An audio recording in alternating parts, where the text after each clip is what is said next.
जय श्री राधे दोस्तों। Great spirits का मेरे चैनल पे स्वागत है। उम्मीद करती हूँ कि आप सब लोग बहुत अच्छे होंगे। आज का मैसेज आप लोगों के लिए है डिवाइन की तरफ से, keep going. Only single word, keep going. मुझे सिर्फ यही सुनाई दिया, कीप गोइंग, चलते रहिए। परमात्मा आपसे कहना चाहते हैं कि वो हर पल, हर क्षण, स्थान, व्यक्ति, हर रूप में आपके साथ हैं। तो ये समय बिल्कुल भी रुकने का नहीं है। चलते रहिए, चलते रहिए और चलते रहिए। थकान महसूस हो रही है, घुटन महसूस हो रही है, हारा हुआ महसूस कर रहे हैं, लेकिन अभी आप लोग इतने करीब हैं और ये समय बिल्कुल भी नहीं है रुकने का या गिव अप कर देने का। अच्छा दोस्तों, इसमें एक चीज़ समझने की ये है, ये जिस जर्नी में हम हैं, आप हैं, मैं हूँ, हम हैं, रुकने के बाद भी चैन तो फिर भी नहीं मिलता, रिलीफ, पीस तो फिर भी नहीं मिलता। घुटते तो फिर भी हैं, पेन में तो फिर भी होते हैं जब तक हमारी जर्नी पूरी नहीं होती, या जो भी अम, जो भी हमें जिस डेस्टिनी तक पहुंचने के लिए हमें यहाँ भेजा गया है परमात्मा द्वारा, जब तक हम उस स्केल तक नहीं पहुंचते हैं, तब तक हम परेशान तो वैसे भी रहते हैं। तो क्या फ़ायदा कि हम रुक जाएं। भाई, रुक हम जब जाएं कि हाँ भाई ठीक है, हमें ये जर्नी नहीं चाहिए, हम इस जर्नी में नहीं रहना चाहते।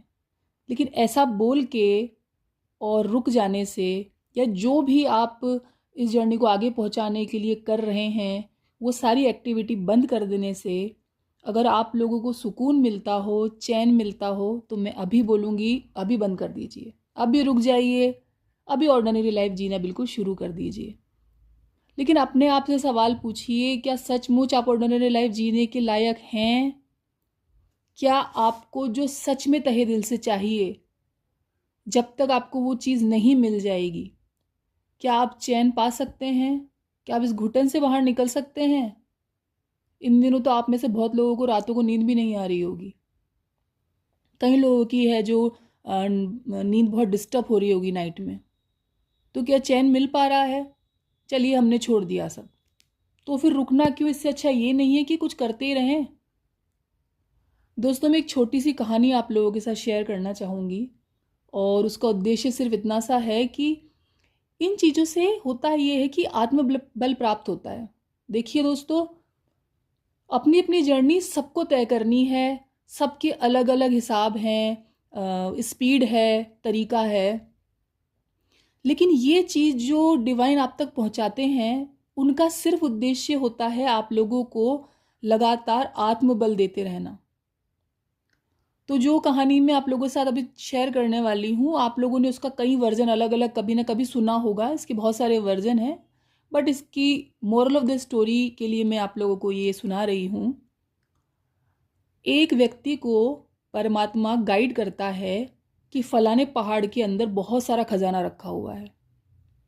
ये सुन के वो परमात्मा के गाइडेंस से औजार वगैरह खरीदता है, लेता है और उसे ठोकना शुरू करता है। बहुत मेहनत करता है, दुनिया उस पर हंसती है कि यार ये कितना पागल है, पहाड़ खोद रहा है, लेकिन वो फिर भी खोदता जाता है। लेकिन एक समय वो लोगों के तिरस्कार से, अपने उस जो संघर्ष वो कर रहा था उस पहाड़ को खोदने में, उन सब से तंग आकर और गिव अप कर देता है, और आखिरी में उन औजारों को किसी और को जाके बेच जाता है। वो पूछता है तूने क्यों लिए थे, उसको वो कारण बताता है कि ऐसा मुझे ईश्वर का फरमान था और मैंने बेकार में ही अपना इतना समय खराब किया, और वो खुद तो चला जाता है। लेकिन जिसको वो औजार बेचता है, उसको परमात्मा के ऊपर क्या यकीन होता है, या कहता है एक बार कोशिश करने में क्या जाता है। वो जाता है दोस्तों, वो सिर्फ 2 फीट भी नहीं खोदता होगा और उसे खजाना मिल जाता है। ये कहानी अब कितनी सही है, बचपन से सुनी है, आप लोगों ने इसके बहुत से वर्जन सुने होंगे, लेकिन ये कहानी सिर्फ शेयर करने का मेरा उद्देश्य इतना सा है कि जब उजाला होने वाला होता है, तब अंधेरा थोड़ा ज़्यादा गहरा होता है। जब आपकी राहें और मुश्किल हो जाएं, तो मतलब समझ लीजिए कि मंजिल करीब आ रही है। तो अभी सिर्फ एक ही शब्द है जो मुझे बताया गया है आज के इस मैसेज के लिए, और वो है कीप गोइंग। चलते रहिए, रुकना नहीं है। डिवाइन विद यू, वो आपके साथ हैं। और ये सिर्फ और सिर्फ आपके यकीन की बात नहीं है, ये सत्य है, क्योंकि वो हैं हमारे साथ। दोस्तों, मैं एक ये भी साझा करना चाहूँगी। इन दिनों मेरे से जिस तरह से भी जो भी डीएफ्स कांटेक्ट कर रही हैं, उनमें मोस्ट ऑफ जो डीएफ्स हैं उनकी एनर्जी ऐसी है कि वो परमात्मा से, ईश्वर से, यूनिवर्स से बहुत नाराज़ हैं, जो कि सामान्य है, बिल्कुल ऑर्डिनरी है, बिल्कुल नॉर्मल है ये चीज़ कि इतने दुख देखने के बाद, जीवन भर संघर्ष करने के बाद नाराज़ होना बिल्कुल सामान्य है।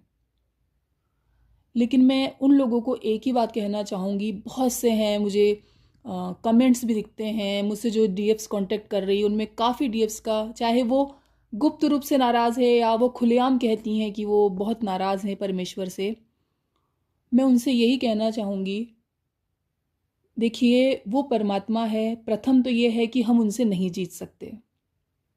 उन्होंने अखिल ब्रह्मांड बनाए हैं, हमें बनाया है, तो हमारी पूरी बागडोर अब उन्हीं के हाथ में है।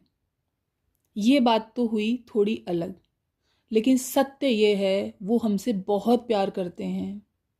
दोस्तों, मेरा यकीन करिए कि वो करते हैं।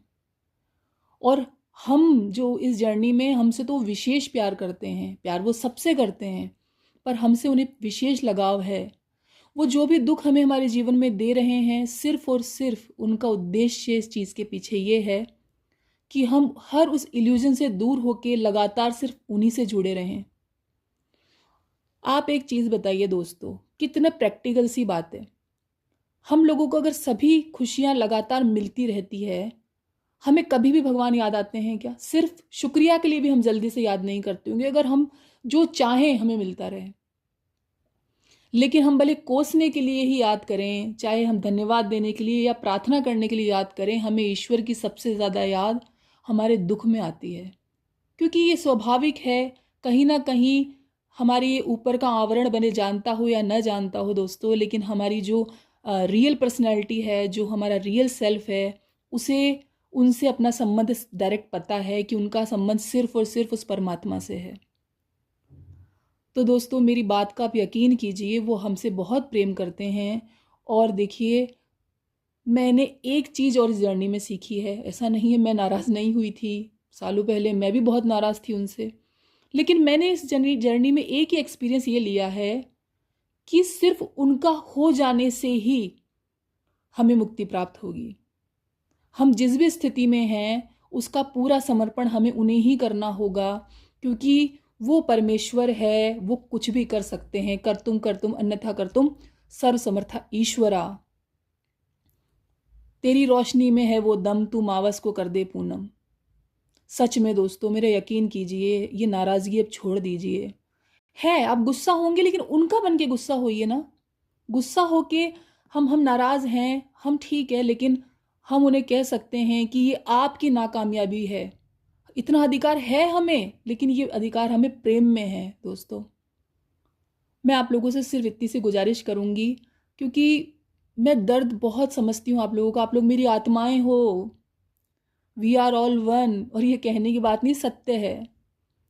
मैं दर्द समझती हूँ, मैं निकली हूँ या जो भी है, लेकिन मैं सिर्फ और सिर्फ आप लोगों से ये गुजारिश करूँगी, इस ज़िद से हम इस जर्नी में सिर्फ पीछे होते हैं, क्योंकि आखिरी में वो समर्पण कराना उनको आता है। उन्होंने हमें बनाया है, आप यकीन कीजिए उनके पास क्या पावर होगी। हमें वो सीख लेनी होगी, हमें उन्हें अपनाना होगा, हमें उन्हें अपना मानना होगा, बस उनकी यही ज़िद है। मैंने इस पूरी जर्नी में सिर्फ और सिर्फ ये बात सीखी है दोस्तों, खेल भी वो है, खिलाड़ी भी वो हैं, उनसे कौन जीत पाया है। जो उनका हो गया वो ही जीता है। मेरे तो अंत में यही समझ में आया है। उन्होंने बुरे से बुरे को भी अपनाया है। बस दोस्तों, यही है सत्य। और मैं फील करती हूँ, वो दर्द फील करती हूँ, मैं सब कुछ फील करती हूँ, लेकिन मेरा यकीन करिए, बहुत पास हैं आप लोग। सिर्फ समर्पण की एक लड़ी और बस किला जीत गए। तो मेरा सिर्फ इतना सा कहना है आप लोगों से चलते जाइए, बिल्कुल करीब हैं। अब आखिरी में उन औज़ारों को बेचिए मत, दुखी मत होइए, अपने ऊपर काम करते रहिए। छोड़ने से भी सुखी तो नहीं हो रहे हैं, तो क्यों ना कुछ करते ही रहें। और सिर्फ मेरा इतना सा कहना है, वो आप लोगों से बहुत प्रेम करते हैं, वो हमसे बहुत प्रेम करते हैं, और ये सत्य है। बस सिर्फ और सिर्फ आप लोगों को उनसे जुड़ के इतना सा कहना है, जो हूँ जैसा हूँ आपका हूँ, अब आप जानो मारो या तारो। पता नहीं दोस्तों मेरी बात आप लोगों तक पहुँची कितनी पहुँची, आई डोंट नो, लेकिन आज के लिए यही है। और कीप गोइंग, चलते रहिए, अपना ख्याल रखिए, खुश रहिए। और रोना आए तो भी उन्हीं को कहिए, ये रोना कैसा, रोती कब तक रहूं या रोता कब तक रहूं। और अगर किसी भी स्ट्रगल में, किसी चैलेंज में फंसा दे, तो भी यही बोलना कि आपको अजीब नहीं लगता कितने अजीब आदमी हो, क्योंकि वो आपके हैं, आपका अधिकार है उन पे।